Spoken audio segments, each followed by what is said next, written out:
మీరు లేవనెత్తినటువంటి ప్రధానమైనటువంటి అంశాలు ముఖ్యంగా ఆర్టీసీకి సంబంధించి టీజీఆర్టీసీకి సంబంధించి గుర్తింపు ఎన్నికలు నిర్వహించుకోవటానికి ప్రభుత్వం అంగీకరించిందని చెప్పారు. అలాగే మరొక ప్రధానమైనటువంటి అంశం దశాబ్దాల పైబడి ఆర్టీసీలో పనిచేస్తున్నటువంటి కార్మికులు కోరినటువంటి ప్రధానమైన కోరిక విలీనానికి సంబంధించినటువంటి అంశం. ఈ విలీనానికి సంబంధించినటువంటి అంశంపై కూడా సుదీర్ఘంగా చర్చించిన తర్వాత ఆర్టీసీ విలీన ప్రక్రియకు సంబంధించి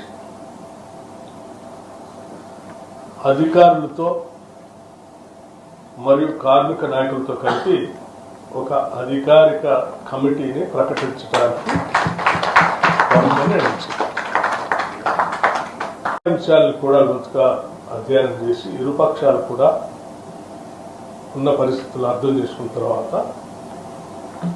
ఈ డిఆర్సీ సంబంధించి 11%కి నిర్ణయం చేయాలి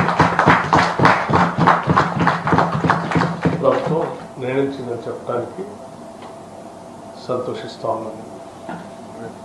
ప్రకర్షంగా చర్చించి సాధ్యమైనంత మేరకు అన్ని అంశాలని పరిష్కరించుకోవడం కోసం ఆర్టీసీ యాజమాన్యాన్ని చొరవ చూపించి వెంటనే ఆ చర్చలు కూడా ప్రారంభించి కార్యాచరణ ముగించవలసిందిగా కూడా ఆర్టీసీ యాజమాన్యాన్ని ప్రభుత్వం ఆదేశిస్తాం. ధన్యవాదాలు.